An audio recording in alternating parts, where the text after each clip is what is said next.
Welcome to the Widowed Mom Podcast, episode 275, an essential ingredient to loving life again.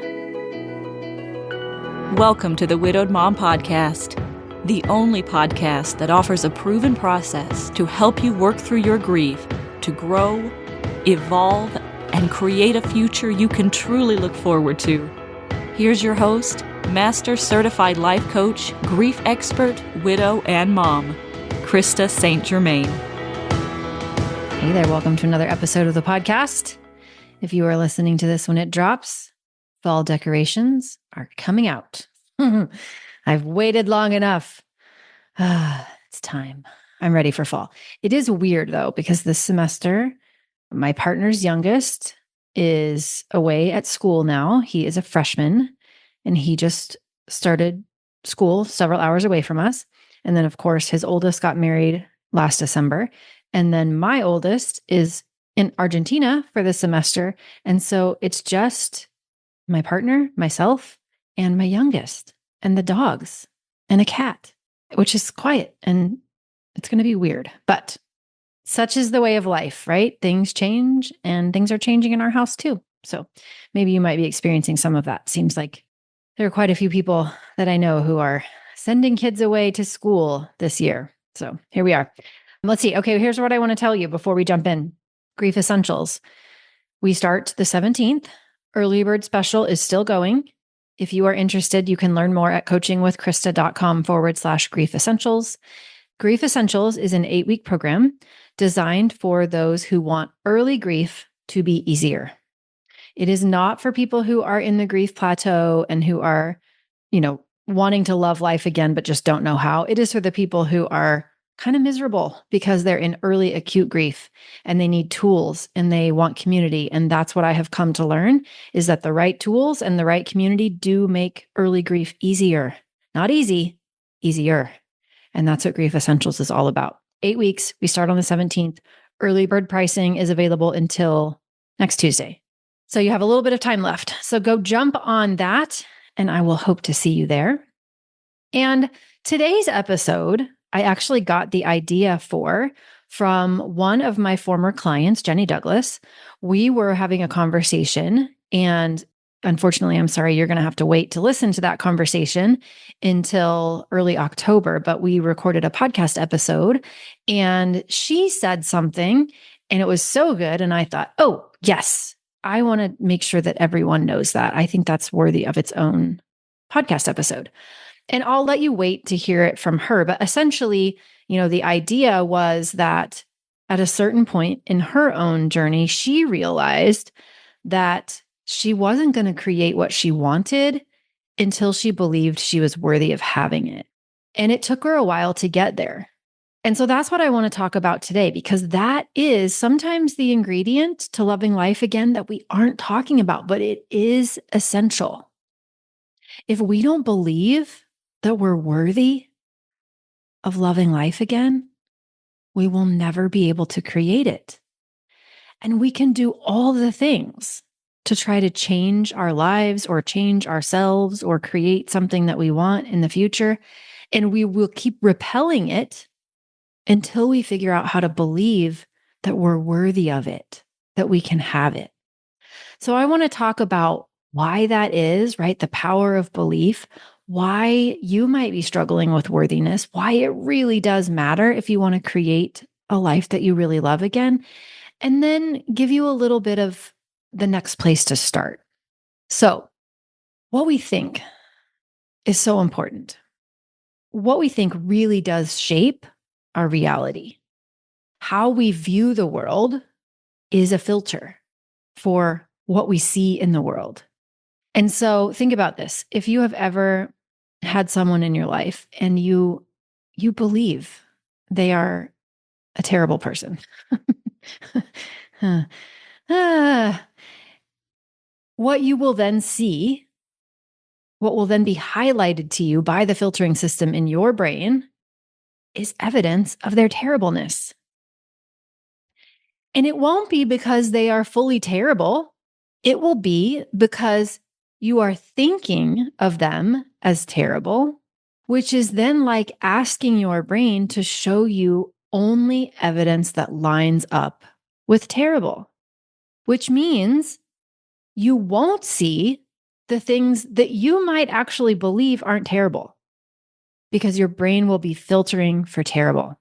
And it will just show you example after example after example of how terrible that person is.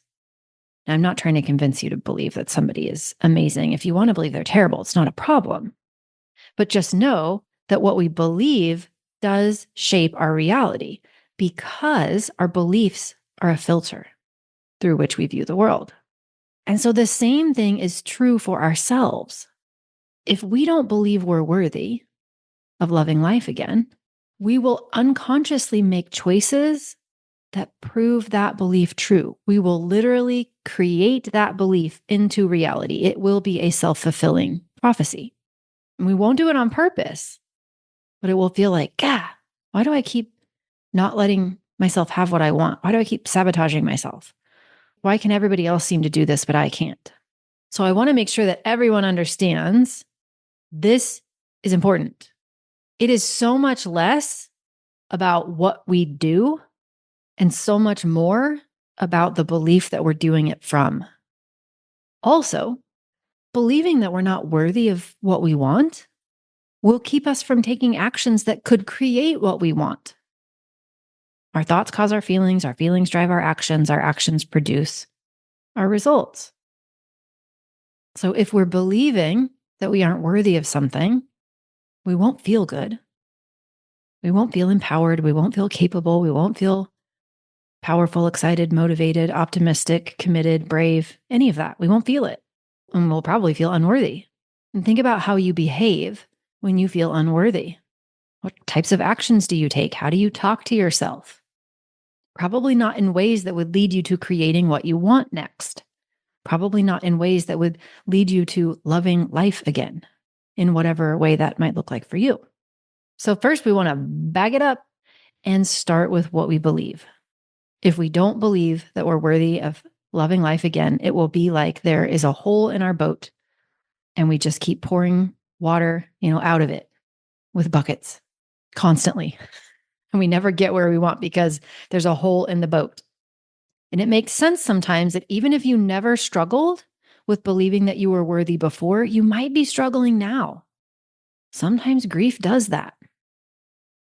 If you're feeling a lot of guilt about what happened or about, what you might create in the future or being happy again, guilt can distort your sense of self-worth, right? It can distort your self-concept, kind of hijack it.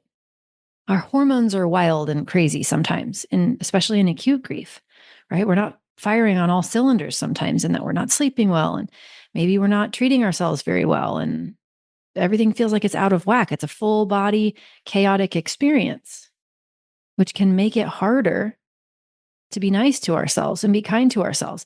And then there's all of the identity challenges that come with partner loss. It makes sense that we had a shared identity. We were a we. And when you lose your person, it makes sense that you would feel like you've lost part of your identity, which can really shake your sense of worthiness and your self-concept. So it makes sense that you might not have struggled with this before. Often, though, what I find, and usually more often than not, when I'm working with women and we're, and Mom Goes On, or we're working towards them creating whatever it is that they want next, what I often find is that it's not a new belief about themselves that shows up as much as it is we uncover some beliefs that have been there for decades that either haven't been dealt with or we just didn't know about. But they show themselves because we're shining lights on parts of our brain that we haven't looked at before. And because grief just sometimes opens that door and the junk shows up, and there it is for us to deal with, which I would say is an opportunity if we want to take it. If you've been thinking that you aren't worthy of loving life again, I don't want you to beat yourself up about it. I don't want you to make it harder on yourself by making yourself feel badly because you've been thinking that. I bet you probably aren't choosing it on purpose. I bet you don't wake up and say, you know what, today is the day that I'm just going to believe that I'm not worthy of loving life again. We're not walking around doing that.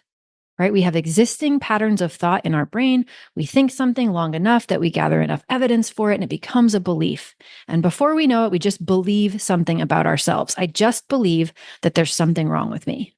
I just believe that I don't deserve to be truly happy again. Something, right? There's a belief that we picked up somewhere. We thought it enough times that now our relationship to it is tough because it just feels so stinking true. We don't even question it. And because we don't question it, sometimes it's like the dark little secret that we don't really want anybody to know about, that we have this mean thought about ourselves, but it's really just true. So we just don't talk about it. And maybe that's what we were taught too, right? If there's something uncomfortable, just ignore it, just carry on, just cover it up, just keep going. And so we just keep going.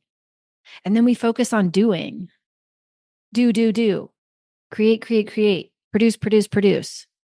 But ultimately, if we don't look at the belief that we had, that we don't deserve it, it doesn't matter how much we act from that belief. We won't create it. It has to be both. We have to believe we're worthy of it. And then we take action from that belief. So again, I don't want you to feel bad about it. If you've been believing that you're not worthy, a lot of us end up there. This is not an uncommon thing. I want you to identify it, realize how important it is, and then consider changing it. If you believe you're worthy of loving life again, from that place, you will be able to start imagining a future that feels exciting and hopeful to you. If you believe you're worthy, from that belief, you will be open to new possibilities and new experiences and new relationships and new opportunities that you might otherwise not even notice or pursue. When you believe that you're worthy of loving life again, you're more likely to take good care of yourself, to invest in yourself, to invest in your growth, to invest in self-care, whatever that looks like for you. And those things, prioritizing yourself and investing in yourself, are essential for creating something different. So I'm going to tell you what I believe, and I'm going to offer that you can think this thought too if it helps you. I believe that our worth is non-negotiable. I believe that we're just put on this planet fully worthy. I don't believe worth is earned. I don't believe it's something we can lose. I believe it's just a gift that we were given. We are all worthy just by the nature of the fact that we are humans born onto this planet. We are all worthy. Our worth is fully intact. I just believe that. And if you notice, that's how we treat babies. We treat babies as fully worthy. We don't look at one baby and go, I don't know. Is that baby worthy? I don't know. I don't know. That might not be a very good baby. No, we don't do that, right? When a baby is born, we love it. We assume it deserves good things and we try to take care of it. And I think we can extend that belief to ourselves. However, if when you go to think, I deserve to love my life again, I'm worthy, my worth is fully intact, if that doesn't feel true to you, that's okay. First of all, it's okay. Don't be alarmed. We can get there, right? But if it doesn't feel true to you, then I do not recommend that you practice affirmations. I do not recommend that you stand in front of the mirror and recite things that don't feel true in your body. Not going to work. We have to ease our way into it. This is one of the things that helped me so much, because I kind of always, well, not always, but in the beginning of learning about changing patterns in our brain, I thought that had a lot to do with thinking something you don't believe with repetition so that eventually you would believe it. And I struggled with that because it felt fake to me. I didn't feel authentic. It just felt like I was kidding myself and I didn't like it. And I think it's refreshing to know that if that's what you think, you aren't alone. And there are plenty of other ways around practicing affirmations we don't believe. right? I teach a tool in Mom Goes On called thought ladders. There's another tool I love called bridge thoughts. We can ease our way into new ways of thinking so that they do feel authentic. Okay. So know that it's possible. Just because you don't believe it now when you go to think it doesn't mean you can't believe it someday. It just means we have to work our way in there. It's one of the things that we do in Mom Goes On. All right. Please don't practice affirmations that you don't believe. It's just not going to get you anywhere. What I do want to invite you to do is to get curious. I do want to invite you to put yourself in a curious space and ask yourself, what if this story about my worth is actually just a story? What if the idea that I don't deserve to love my life again, or that it's possible for others, or it's not possible for me, whatever flavor that shows up in your brain is, what if that's just a well-practiced thought that has become a belief? What if it only feels true because it's so well practiced and because the filtering system in your brain has found evidence for it and you have thought it repetitiously such that it becomes a pattern, a pathway in your brain that you don't have to consciously think anymore and it just shows up? What if that's all it is a pattern in your brain? And we know that the brain is highly plastic, meaning we can create new pathways in the brain. It's not fixed. Just because a pattern exists, that doesn't mean anything. We can definitely overwrite existing patterns and create new ones. Well, it's not really an overwriting process. It's really more of we start giving our energy and attention to new patterns and the old ones kind of die off. That would be a more accurate way of saying it, but it's possible. And the first thing to do is to get curious. Whatever your brain's story is about your worth is just a story. Get curious about how I could be right about that. I love curiosity for this reason, because when we get curious about something enough, right, that's when we can actually get some authority over it. If you get curious enough about something like this, at a certain point, a switch will flip and the light will come on and you will never see that issue the same way. And just that sense of awareness, which turns into a sense of authority, will give you what you need to change the pattern. So I want you to start with curiosity, okay? I also want to tell you that changing your relationship with yourself, and another way of saying that is changing the way that you think about yourself, changing your beliefs about yourself, changing the way that you talk to yourself. It usually isn't something that is done quickly, right? It isn't something that we can just journal about and then poof, it changes. It usually is something that requires effort, and it requires extended curiosity, and it requires practicing. It requires identifying the stories in our brain, deciding if we want to keep thinking them, replacing them with new ones, intentionally practicing, cultivating them, really recreating on purpose the worthiness that you want to believe you have, right? That relationship with yourself. And in Mom Goes On, we spend an entire month talking about our relationship with ourselves and doing work on that. And we could probably spend much more time. A month tends to move the needle pretty well. But I just want to normalize that. Please don't beat yourself up when you listen to one podcast episode and you like the idea of it and it doesn't change automatically. There's nothing wrong with you. It's just something that requires work. I strongly suggest that you consider getting support around it if it is an issue for you, whether it is some grief group in your local area, whether it is an amazing counselor, whether it is Mom Goes On, or it is one of my programs. You are worth support in whatever way that feels good to you. And if you can put yourself in a container where other people are pursuing the same thing that you're pursuing and they're struggling with the same things that you're struggling with, it will help you. You will see that it's not a you problem, right? You will see that it's not a flaw in you. You will see, oh, other humans are having this experience. Other people are on this same journey. They're having the same challenges. They have the same mean voice in their head that I have in mine. And look at them doing that work. Look at them making progress. If they can do it, I can do it. And we're all doing it together. This is why I love what I do. And again, whether you come work with me or Get yourself in some space that feels like that to you. You will move so much faster than you would ever move alone. I used to not believe that, and I used to resist it because I'm kind of introverted and I didn't really want to be in community. And more, I see it demonstrated both in my own life, in my own growth, and in all of the clients that I work with. Get yourself in community. Surround yourself. Don't do this alone. You're worth not doing it alone. Okay? So I really want you to start noticing, do I believe that I'm worthy of having a life that I love again? And you've not done anything wrong if you don't, but if you don't believe that, it is an essential ingredient.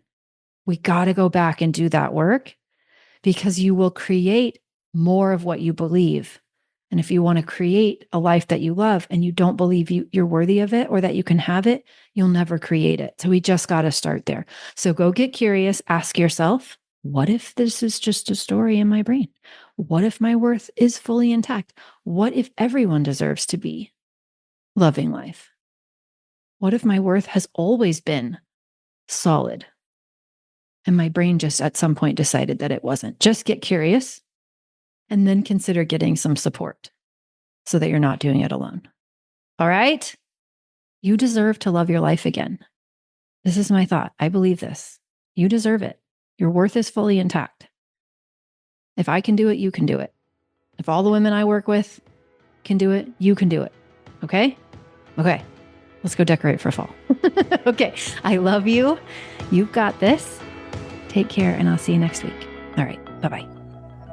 If you like what you've been hearing on this podcast and want to create a future you can truly get excited about even after the loss of your spouse, I invite you to join my Mom Goes On coaching program.